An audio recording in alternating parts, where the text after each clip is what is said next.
And we are back. Hey, y'all, welcome back to my channel, Watch Your Mouth Reviews. This is your boy, James. I am here to give my honest review while trying to wash my mouth. And it ain't going to happen in this video, but that's all right. We'll live to fight another day. Joining me is my special guest in the whole wide world, my best friend, Mrs. Best. Y'all say what's up to her. Hello. She is on the road, y'all, but that's all right, though. She show up for her boy no matter what. So, you know what? I can't help but love her for that. But I'm going to go ahead and start us off here, you guys. Y'all are not going to want to miss Real Housewives of Salt Lake City's reunion part 3. We are going to be dropping the story that has made headlines. If you guys have missed it, I have a short on it.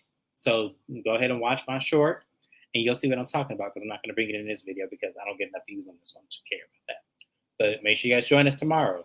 Real Housewives of Salt Lake City reunion part 3 will be airing the tea. So let's go ahead and start off this old boring. Y'all, I don't know what they're doing with this. I don't know where they're going with Real Housewives of Potomac at this point. Where are they going with this? They don't know either. Nobody knows. Where are they going? All we know is that there's going to be a really big brawl between Kierna and Big Bird. That was not filmed. It wasn't filmed? No, cell phone footage caught it. We won't see it on the show. We'll probably hear them speak of it, but we won't see it. Bravo in that call center. I'm gonna tell y'all like this. Y'all better find some way to put that fight up on this camera. Because if this fight does not happen on this camera, I will be dropping Real Housewives of Potomac. Because I'm gonna say it like boring. This. Yes, we are 10 episodes in. And all y'all have managed to do was make Essence Magazine mad. Which, how y'all do that, I have no idea. But shout out to the editor who wrote that article on the colorism. Shout out to you, whoever you are. I should have got your name for my video. I should have been more prepared. But y'all made Essence Magazine mad, and I applaud them for calling y'all out on this. So, I didn't even know Essence was still printing copies. I know they got their little festival in New Orleans, but I didn't know they would. I used to have a subscription to Essence. My grandmother did, so that just includes me.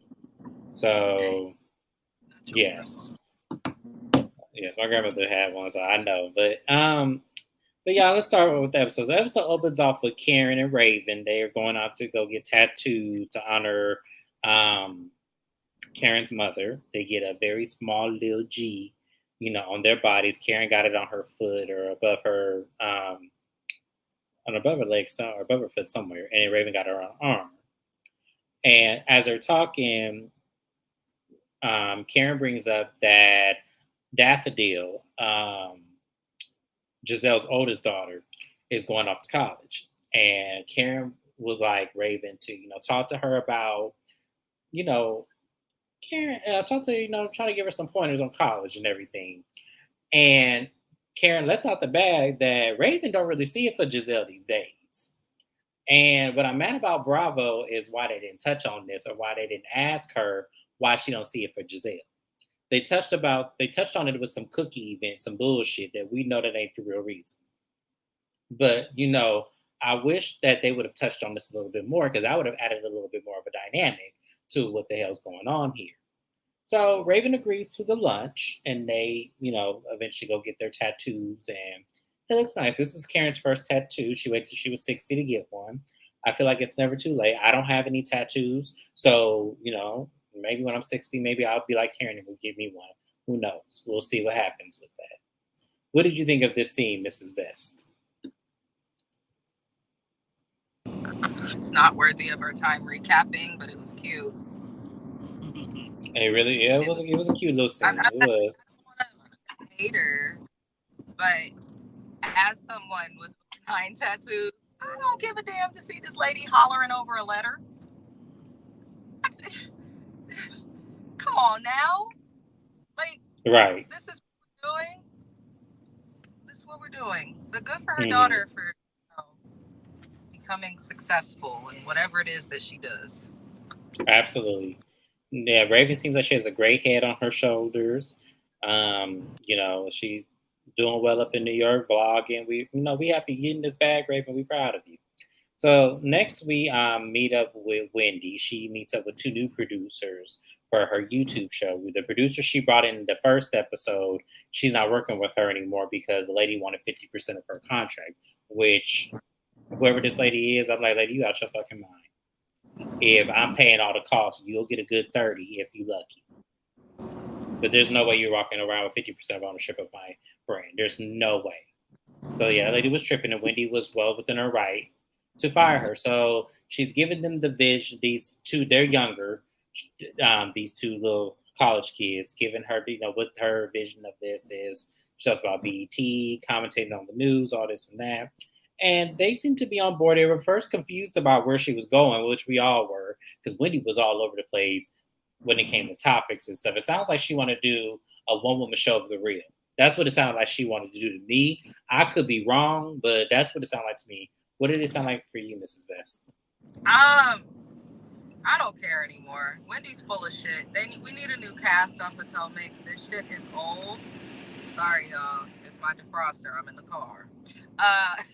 So sorry. But like, what happened to your Nigerian lounge thingy? I know that she wasn't doing it with Peter because of all that shit that happened last season with Peter, but just because Peter didn't want to invest, you gave up your entire idea. I'm like, okay, and now she wants to do a talk show. And then the season before that, she didn't want to be a professor anymore. Wendy just go keep coming at us with careers each season and little things that she wants to do, it seems. Didn't she have a candle too? Mm-hmm. She still does. You still can buy him. Promo that. Expand. Do something. But I'm tired of hearing her ventures that she literally has not done anything with contracts, paperwork. She hasn't done anything. I don't want to see that. You're not talking about your mama. You're not showing your family. Nobody can talk about your husband or you'll become the devil. And then in between all of that, she's lying and trying to be manipulative, in my opinion. So I'm going to need Wendy to like show us her show when she like at least has a space to do it.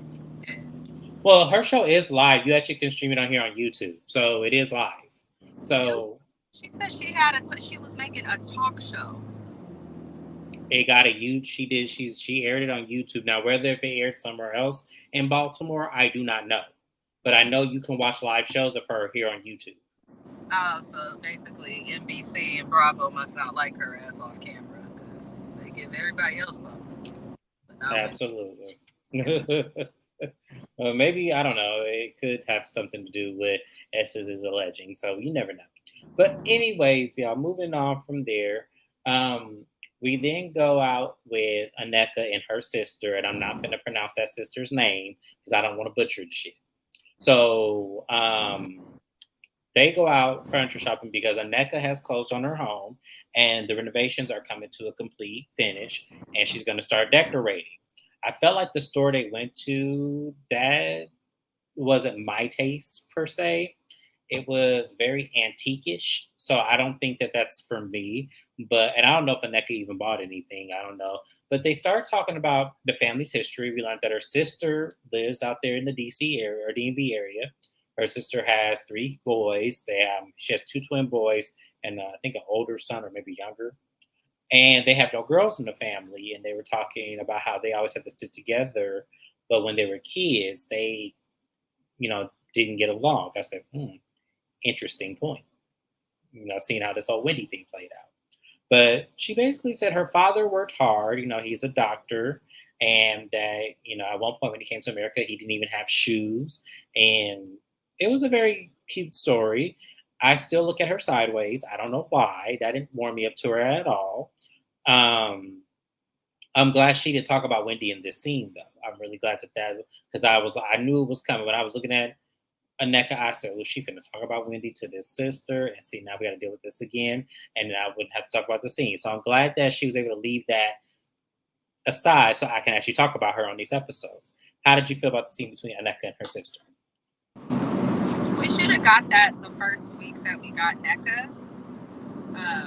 I feel like the time to tell us about your upbringing and, your life and your background, You came at us talking about, oh, we're all Nigerian, this and that with this bullshit with Wendy's mom, when you could have been telling us how great your dad is. He's a black man in the highest position of cardiothoracic medicine that one can have. Like, should have led with that first. But what I will also say is, if this is all we get from NECA when she's not talking about Wendy, she needs to be a one and done. It's pretty boring. So Yeah, I agree. I think that it's she needs not to what I be the next. TV to watch when I am off work after working hard. I want to be entertained. I was not fucking entertained. Girl, you crazy. It's true. I'm like, oh, okay, all right, okay, good for your dad. Now, are you going to show us yourself like litigating or prepping for a case on the phone with a client? Maybe. Something. She's an attorney. We ain't seen the bitch attorney shit or whatever the fuck they do. Like, we haven't seen her do nothing. So it's like, okay, so your daddy was great. Now what do you do? What you gonna do? Is she still drinking that fucking champagne while wanting to have a baby? Y'all bitches have to understand, you are not supposed to drink when you're trying to get pregnant. You're just not. Well, not the medication that helps you ovulate. No, you're not supposed to down that with no champagne. Now, come on now. Now anybody with common sense knows this. But okay, okay, Aneka. Okay, we see you. But that was a cute little scene. I actually enjoyed watching it. It was fine for whatever it is. I would like more of her, like Mrs. Best said, career life. I want to see what a day to day is like with her. Like, what kind of law do you practice? Does anybody know what kind of law that she practices? Is she in entertainment? Is she civil? Is she She doesn't criminal? know what kind of law she practices, James. So Okay, y'all, Mrs. Best spoke. So now we going over here. We're gonna go to this scene with Juan, Robin, and the boys. Um, Basically, they're seeing a physical therapist because one of the little boys had an injury while playing sports, and he has to get that worked out. And at the time that he's, getting the physical therapy or whatever it is, wherever they were at, Robin gets a text message from Candace. Now, I didn't mention the scene with Candace because it was a bunch of little nothing scenes, and I'll mention Candace at the end. But Candace pretty much is throwing a Mother's Day brunch, and she's inviting everybody with their mothers or your children, if because a couple of their mothers are no longer here. Um, so when Robin gets a text message from Candace saying, "Oh well, hey, I would like to invite you to a Mother's Day brunch. You can bring your mother." And Candace was like, or Robin was like, "I don't think I'm gonna go." And Juan was like, "Well, that was sweet of her to invite you." And Robin had this blank stare at Juan, and it was like, "Yeah, food." While you sitting over there thinking that this man on your side, look at him saying that was nice of Candace to invite you something. Juan makes Robin look so stupid on this show. And I just wish she would have just really stood her ground. It's like, why is it nice? I would have said, why is it nice, Juan? Please enlighten me. Why is Candace inviting me to an event nice? I want to know. I just told you me and this girl don't get along. Why is it nice? Just saying. I want to know. I don't want to see Juan Dixon or Robin Dixon on this show anymore. Um, it's past pathetic. It's past embarrassment. I'll just leave it here. The whole time we've seen Juan on the show, from season 1 to now, when we have seen him, when we're talking about, we know that she came on the show freshly divorced and all that crap because of his cheating, right? The person who's actually sorry for their infidelity or whatever they've done that's wrong is not going to get mad when it comes up. They're not going to get mad that they have to discuss it. Juan is consistently aggravated with anything coming up about his cheating. And now his aggravation has gone into him being aggravated that people questioning him for cheating while he's in laundromats as a head coach with his subordinates. I'm tired of these people trying to play us like we're stupid. Robin and Juan think that the world, obviously women, which is the primary audience of this show, they obviously think that we're as dumb as they are. And we just not. I don't care to see this anymore. I don't care for him to pretend like he's asleep when she brings up certain things. I just don't care. I don't care, Juan. Go away and find a job. Juan Dixon needs to be hopping on Indeed or LinkedIn, whatever the hell he's got, Glassdoor, you name it. Okay? He needs to be singing a fucking song with choreography and like fresh instruments, looking for a job. Not on our screens, making Robin look dumb. I'm over it. That's exactly what he did. He made Robin look stupid as hell sitting up there. And then when he fell asleep on that chair, that just sealed the deal for me. I was like, see, Robin is just a glutton for punishment. She reminds me of Heather Gay. Just a glutton for punishment. Just always just I mean, that's there. So, nobody else want her. So, oh, I mean, okay. I ain't well, for going. a I'm not. reason, she didn't even have a single male contender that was interested to even, like, hey, can I get your phone number? Nothing. That's why she with him. Nobody else want her. So crazy. So, anyway, y'all, moving on. We finally get this scene with Karen, Giselle, Raven. Shout out to Color Me Pink, Keisha Irvin on YouTube, Daffodil. That's what I'm gonna call her because I don't remember this girl's name. What is Giselle's daughter's name, y'all? Delightful. Grace. Grace. I said delightful. Grace. So they finally have this, sit down, and it was very cute. One of the things I really enjoyed about this scene was it was refreshing to see Karen and Giselle be parents and mothers to their daughters. I thought this scene was very sweet, very plainful. And then Giselle cheated with some cookies, and all this. That shit was funny as hell. Once again, bravo. Karen said that Raven had issues with Giselle. Y'all couldn't have made them bring this up on camera. Like, y'all couldn't have said what the issue was. What issue did she have? I want y'all to comment. What issue do y'all think Raven had with Giselle? She probably don't like that she called her daddy Uncle Ben. Y'all think that's what it is? I think it's the tax thing. I really do. The tax thing?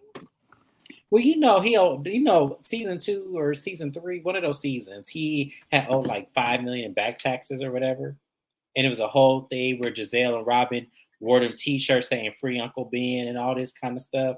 Y'all don't remember that season or season 3 when Karen and Robin did that? Then when Karen moved out of her house, then Robin dressed up as the pizza dude to see if Karen was really living in that house. All that shit. That one season, I think it was season 3. But why would that make the child mad? Be mad at your daddy for not paying his taxes. How are you the Black Bill Gates and you don't pay your taxes? But no shade to her daughter. Because she's grown. I can say this is 25-year-old. She seems like the type of Black person that is unusually bougie. And I can understand it. And not everybody that grows up rich comes out that way. So I don't know. She seems extremely bougie, but she's also Karen's child. So Giselle could have breathed near Karen incorrectly with hot breath, and that could have pissed her off.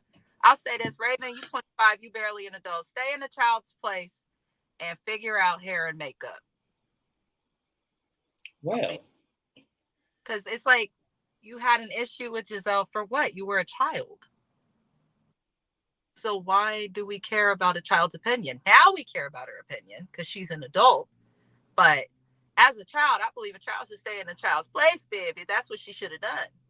So, well, here's the thing. We don't. I think she was 17 or 18 when the show started, so she was damn near ingrown. child. But my thing is this. Okay, I get what you're saying, but because Bravo would not elaborate why she had this issue with Giselle, which obviously to me didn't seem like the issue was that big enough because you sat across the table from her. So it must not have been that big of a deal. But for Karen so I felt like either Karen shouldn't have brought it up, or they should have expanded on what the issue, or Karen should have expanded on what the issue was with Raven. I don't believe it was over no cookie bullshit. I believe it was something serious. So until then, I'm just curious. I just want to know. If y'all want to know, put that in the chat. We'll address Bravo Nicholson I next don't like week. that Karen does that though as a housewife. I know everybody likes to be on Karen's dick. I'm not gonna go with the masses just because that's what's trending. I'm gonna say this: Karen doesn't give much outside of her confessionals, and I'm tired of. I love the Grand Dame, but I need her to give more than just small comments and confessionals that she never elaborates on. And this is an example of that because then people are going to ask questions. We want to know, you know, especially if Hmm. don't nobody like her ass. So we want to know. But, you know, it is what it is. At least she's not colorist. I'll give her that. Right. So it's the day of Candace's beautiful. When I say that was a very well decorated, whoever Candace got together with on this event, excellent job. Chef's kiss to you. I thought it was a lovely space. Um, Everyone starts showing up. Karen gets there first. Um, and then after Karen gets there, Candace, her mom, and her sister show up. Dot looks pretty good, different wig. She stopped wearing Mary Kay makeup. It looked like from me. She, looks good. I'm gonna give it to Dot. Mia shows up. Mia's dress was beautiful. It really was, but I didn't like Mia's hair. I feel like Mia should not wear an updo. I feel like she should wear her straight or maybe curly, bump curl look. I think that suits her better. Her hair up. She has a lot of face. So I felt like for me, I was looking at her and I was like, no, that wasn't it. Like she had like a French roll or something in her hair. It was in some very short bangs. I didn't like it. She gets there, and then once she gets there, she was looking at the event. Her mother couldn't join her. Now, y'all remember, me and her mama have issues right now. She, I think, was by a different father. The mother couldn't stand the father, and then that kind of parlayed it into her and Mia's relationship. They don't really have much of a relationship, but the mother is closer with Mia's sister and watches her kids all the time. That was all revealed one of these seasons ago. So Mia felt slighted because she asked her mom to come to this event and her mom did not show. So at this point, we see her talk with Sharice. Sharice joins us. Sharice looked like she got there and she was riding a car that didn't have no air condition. Like that hair was sweated out. I was like, damn, Sharice, Just for side, real? my husband, by the way, every time he sees Sharice on TV since season one of this show, he says, that lady looked like the alcoholics and winos that be outside 85th and International near the church my family run, Allen Temple. I'm trying to tell you. She looked like the crackheads and the winos running through Oakland. I'm trying to tell you. Shout out to the town. Shout out to the crackheads and all. Love No, y'all. Sharice gives me, when you go to school, you got those advisors that get you your college, and they always are mean. And when you get a black lady, she always says that you're an idiot or you're mean. I had one in my college where she was mean as hell. She was a black lady. I'll never forget her. Her name was Mrs. White. And when I tell you that lady used to have like the most stank face, and she was a pretty lady. She really was. It was just she always had like this stank look. And every time you would go up to her, you'd be like, "Oh my God, what am I gonna get today? Are you gonna be nice?" But she was so condescending, and that's what Charisse gives me every time I look at her. She gives me college advisor who think they know it all because they have some level of success, and I hate that. You've But movie Titanic. I don't know why she reminds me of that big rich lady, the old money. Do you know who I'm talking about? I I love. think so. I have to rewatch that movie because I think I know what you're talking about. But going into this, Charisse tells Mia that she ran into Jacqueline. And, they went out to drink. She invited Aneka. And pretty much when Jacqueline was talking, she was bringing up Mia. And it was a very long conversation. And even in Aneka's um, confessional, she's saying that I just met Jacqueline and she was giving me all of the tea. And we, sat there for a long time. And I think I even paid the bill. And I was like, Aneka, here you go again with this. Like, what that got to do with what Jacqueline was talking about? And No that one cares. he is thirsty. Like, why do we need to know that part of it? All you can say is, yeah, you could have just been honest about maybe the friendship part. Maybe she does miss her friend and she probably wants to be back in her good gracious. And you had to tell her she went on, and I think I paid the bill. She just, it's like, so what? Go ask that lady to cash app you your money back and it be done with it. Like, it ain't even that serious. I don't like people do that. If you're gonna pay a bill, pay a bill. Like I Yeah, just shut up about it. in life too, I don't bring up, oh, I did this for you, I paid for that. Who cares? Who cares? Yeah, you shouldn't have did it if you was gonna complain about it. But anyway, moving forward, Candace calls Wendy because Wendy was the only person who did not make it to the event, and she said, Wendy, why aren't you here? And Wendy says that she had um, basically the paperback of her book has now been released, and she had to go to a signing event. Now, because I am an author, I actually believe Wendy's story because when I did my book release, so for my second book, my first book, I wasn't really to put into the marketing on that one. I kind of just released it just to get the education. But my second book, I got an offer to do a book signing, but I had to come up with an amount of money. And what people don't know about book signings is that a lot of the time you are putting up your own money for the promotion of it. And it's a substantial amount. I think they wanted me to pay somewhere around $1,500 for one book signing. So even though Wendy has, is on a show that has high success, I'm sure she had to pay out for that as well. And if I pay for an event, I'm going to it no matter what other obligations I have, because that's $1,500 of my money that I need to make sure I get back with whatever this book was. So absolutely, I can definitely believe it. Now, Candace is on the terms where she's like, I feel that a lot of this has to do with the NECA and the fact that this was a Mother's Day brunch, and that her mother would have been there, and that probably would have caused like a catastrophe. Which I could believe that too. I could believe a part of that was Wendy saying, I don't want my mama there in front of a NECA and this situation comes up, because then it will be adding fuel to the fire. What do you think is the reason why Wendy didn't show up to this event? Because the cast had no storyline, not one person. So I think Wendy done and Pete Game that they was probably like, oh, nobody has storylines. We can't come after Candace no more because nobody's with that shit. They're gonna try and use my mama as something to have an issue with. I wouldn't have brought my mom either. I actually think more people on reality TV should be that way to protect your mom, your husband, and all of that from the camera. Because the moment they come on camera, then they're up for grabs when it comes to people talking about them, commenting opinions. This is best froze. Oh, there she goes. Huh? You froze for a little bit. But that's okay. It's okay. Moving on. Speaking of mothers, Ashley shows up and she brings her mama, Miss Sheila. Now, y'all know how I feel about Miss Sheila and this wig that Miss Sheila just can't let go of for the life of her. I feel like Miss Sheila gonna be buried in this wig. Miss Sheila, if you're watching, we want you to get you a grill. Put you some charcoal in that grill. Make sure some lighter fluid is on that grill. Make sure you spread it all around. Get you a match. Throw it in that charcoal and watch the flames just sizzle.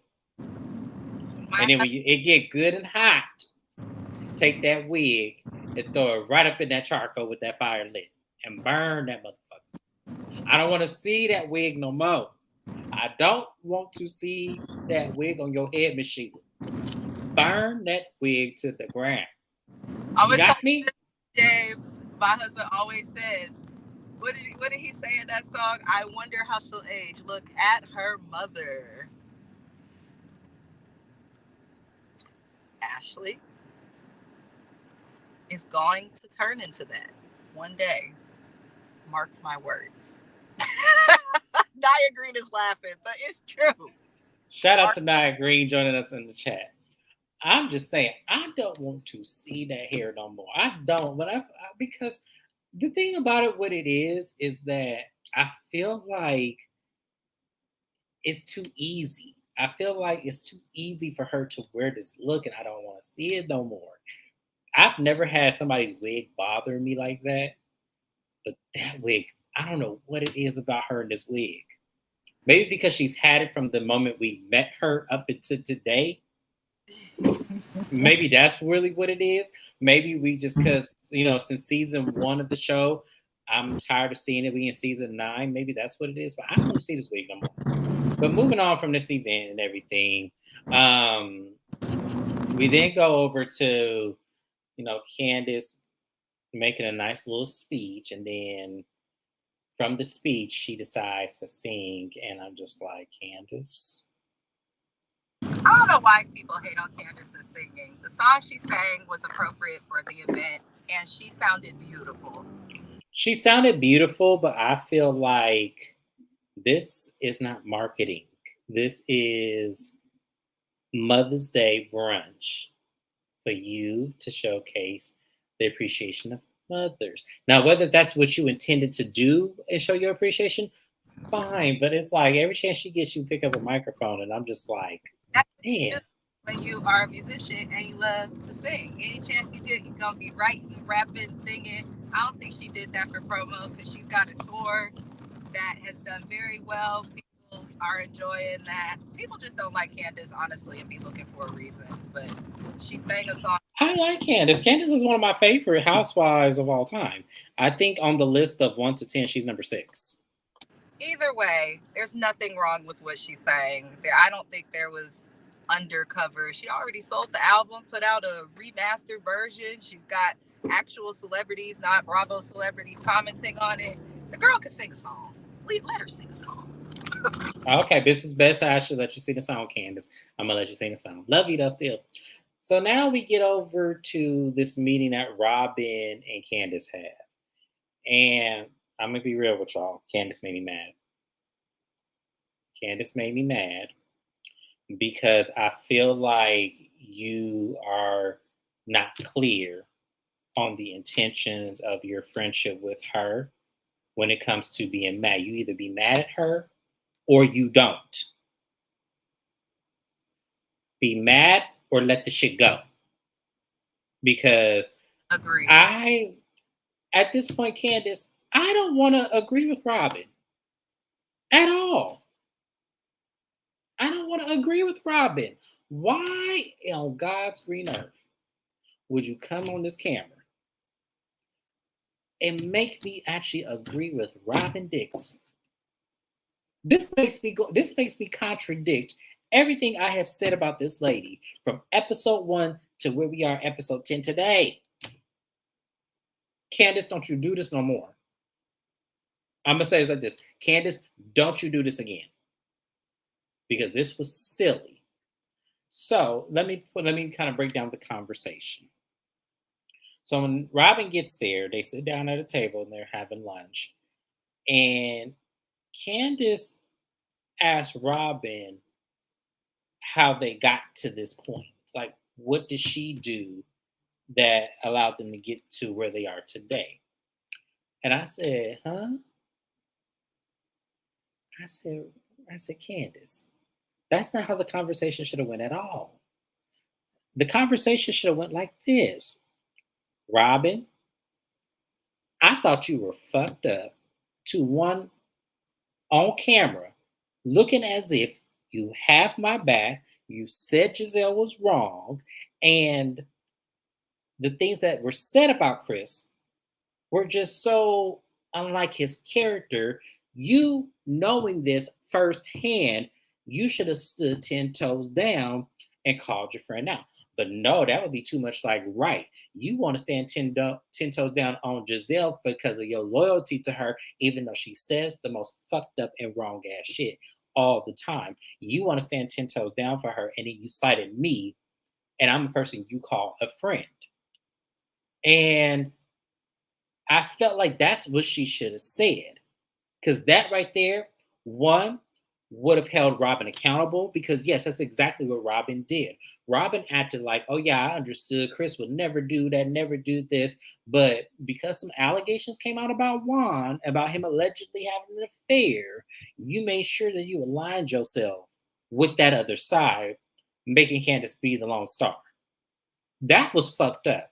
And why nobody on this cast is holding Robin to task about that is beyond me, because Robin pretty much skated out this conversation with, I think it's all self-explanatory. You dragged me on social media, calling me a fraud because she didn't want to talk about her husband's infidelities on camera. But like Candace said, you went behind a paywall and did it when we're on a show to talk about our lives. And she goes, I'm talking about what I want to talk about. And it was like, and see, and right there, Candace should have left the conversation alone. Because what that tells me is that you're going to continue to be unfair. This show is going to continue to collect these checks. And Bravo, that should have said something to you right there as well, that this lady is not going to tell none of her business, because at the end of the day, she's there to protect her husband. The man that keeps continuing to embarrass her and keeps putting these questions in our mind. We're not doing this because we Googled Juan Dixon and we wanted to know, oh, well, Juan Dixon had this to say about him and everything of that. Juan Dixon, oh, I'm so curious about what Juan Dixon, who's Juan Dixon sleeping with? Like, we really give a fuck like that. So bravo for y'all to sit here and make us watch this lady not give a fucking thing and hasn't given anything since she was broke season 1 and season 2. You now want us to sit up here and entertain this fuck shit? No. And for Candace missing this opportunity, I was so mad. And yeah, I agree with Robin, because if we're looking at it from the perspective of Robin, you just tried to play me, call me a fraud, and then you're crying out here today wanting to be my friend. That's not how that shit works. Honestly, why the F? Why even have the conversation? After what happened, after what these women did and how they did try to come for Candace's husband, let somebody try to come for my husband. We ain't having no fucking conversation. I'm not filming with you. The energy that Giselle gives Candace is what Candace should be giving to Robin. But boom, you know, I mean, I don't know. I think Candace is probably emotionally invested, or was I think she actually thought Robin was her friend, and Robin's not even her own friend, so she can't be anyone else's friend. That's why she follows Giselle around. And see, and this is, to me, I feel like this is trauma bond. I feel like this is trauma bond from always seeking the approval of her mother, because her mother did egg on the beginning of this season. Her mother was trying to encourage her to talk to Robin and see where Robin's head was and see if they can work out their friendship. I feel like this is trauma bond, because at the end of the day, I'm not going to work out my friendship with somebody who just tried to exploit my husband by protecting her own. I'm not going to do all that. Yeah. I'm not going to do all that. If he's not in the blocks, then don't talk about him. Yeah. So yeah.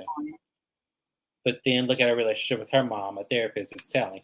You know what it is telling, because at the end of the day, I feel like we already know what her mama's problem is with Candace. It has to do with that daddy cheating and having that outside baby. That was all revealed when Candace got married. And we was looking at that lady like she was crazy, because she was telling Candace, you can't have no relationship with your stepbrother or your half brother. You can't do this and that. We were looking at her like, how the fuck you gonna tell her she can't have no relationship when you married the fucking man after he had the baby on you? Make that make sense. Like, I'm sorry. No, so yeah. She's not psychological. For Candace to be so smart, she's not psychologically processing this whole equation. Like, there's no way I could sit across from Robin and not went the fuck off. Absolutely not. Robin would have got up from that table and left half. All she had to say to Robin is, nothing would have been said about you and yours if your bitch ass didn't speak and participate in trying to take down me and mine's. And it could have been that simple. I don't know. Just get Robin off my screen. I don't see her purpose. Like, I've never seen a more useless housewife.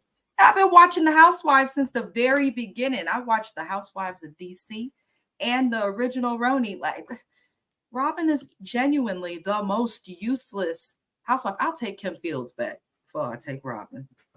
Come on. I'm just saying, like, for real. It's just, but yeah, that whole, I'm not gonna break down the conversation, because I'm mad that conversation played out like that. Candace missed a grand opportunity to read Robin the fuck down. Candace needs to learn to control her emotions, though, because if Candace learned to control her emotions, She could have gotten all these bitches together at one time or another. I think her emotions always get in the way of her delivery. And hopefully she figures it out. But if she didn't figure it out, listen, the world did. Robin, they better keep the energy that I see in the press and stuff right now on Robin on the reunion. Because I mean, and not no bullshit answers like we got on Watch What Happens Live. Like they need to have fact checkers there. They need to push Robin into a corner where she's forced to keep it real or go the fuck away. Absolutely. Candace, Wendy, y'all better step on that lady neck like y'all ain't stepped on them before. Y'all better think it's a roach and just squash it, because I want to make sure she is good at it. If Robin skates free at this reunion, oh, y'all can kiss the show goodbye for me. I am no longer watching this, because at the end of the day, you know what? Absolutely. Foot on her throat energy. No, they need to just shove that shoe all up and down, up in her mouth, and touch the inside of that. I want them to grill her. So, like, because there's no way, you get away with this. Like, come on. Candace, you disappointed me this episode. I'm not going to lie. This was such a perfect opportunity for you to let her have it. But you're so busy trying to work out this friendship, and we don't understand why. And I don't understand how Robin is getting away with this again. I think that Bravo they practice a certain form of laziness with their shows with a predominantly brown cast. Because if you look at shows like Housewives of Beverly Hills or Salt Lake City, let's take that, a show that had no views to where people was laughing at the shit publicly. They still found a way in the budget to bring in some new housewives, change it around. They promote the fuck out of it. But then you look at shows like Potomac and you just kind of find out about it when they announce it. And they know that people don't like certain cast members and they ignore it and they don't, Bravo. This is why I be recapping shows on my channel from other channels, because I feel like NBC, when it comes to the shows that us gonna like, they always bullshit. Robin should have been gone season 2, in my opinion. But it is what it is. They need to have a segment in the reunions where, like, the live chats, like how we do here on StreamYard, how we're showing Naya's comment, interacting with our fans. They need to do that on a reunion or two for all of the franchises, because then you would find out, and the cast could find out in real time, like, we don't like what you're doing. Yeah. That way they don't have to fire them. The cast to know we don't like it and they'll stop, because they're all thirsty and want to be on TV. Everybody is. So. Absolutely. So the episode ended with Candace walking out after her not getting her point across, how she didn't hold Robin to task as she should have over this whole situation with Chris. Y'all, it was a disappointing episode for me, at least up until the end, because I thought for sure Candace was going to go in and let her, wreak havoc. Because first of all, Candace, Robin, you don't owe Robin a fucking thing. Not even your friendship. So for you to sit there and allow her to skate away like that and try to lead and wanting to listen to her, there's no listening to Robin, because all Robin gonna do is bullshit. You should have kept your ass and said, you know what? This is what it is. How fucking dare you? You were my friend of all people. And when it got tough, you wanted to appease that old yellow snake ass heifer instead of being with me. Yeah, who also has no storyline. Right. Because how many times do we need to hear that your fucking daughter's going to college? Okay, she's going to college. Prepare. Show us again when the heifer's actually hopping on the train or the plane or wherever she's going to go to school. Until then, I don't care. She's smart. She's pretty. But Giselle has no story. Giselle ain't had no storyline. We only saw that man once live and twice on FaceTime. Giselle ain't never gonna have no storyline, because she's the face of the network. That's what they like. They want the pretty girl, the Vanessa Williams adjacents, to be the face of the show, so that way they can run it through, because that's what they think we like in the peas. No, we don't. So yes, but that was Real Housewives of Potomac. It was a boring ass episode, to say the least. I can't with them. Next week better give, or I'm cussing out everybody. They caused the most hell on this show and don't want to tell us shit. Right. Thank you. I ain't never seen no shit like that in my life. How the fuck you on a TV show being paid almost $1 million to talk about your life, no matter how boring or fucked up it is, and you can't even do that? You can't even make some shit look good. Remember back in the 90s, green-eyed anything? That's how I used to tell somebody they was jealous. Maybe that's what their problem is. They just seem miserable. I feel like their friendship is talking about other people. So. Maybe. I don't know. But that was it, y'all. That was Real Housewives of Potomac. We're going to go ahead and skate on to Married to Medicine, which was also a very boring episode. The worst I've ever watched. Yes. So make sure you guys like, comment, and subscribe, especially if you like what you see. Also, subscribe to Mrs. Best's channel. The shows I do not recap on my channel, she will recap on hers. So make sure you guys are subscribed to get the notifications. She already has pre-videos already lined up, so you can go ahead and make sure your notification is set. So when they do go live and when you see us, you'll be all there ready. I will see you guys on Married to Medicine. And for the time being, see you guys soon. Bye-bye.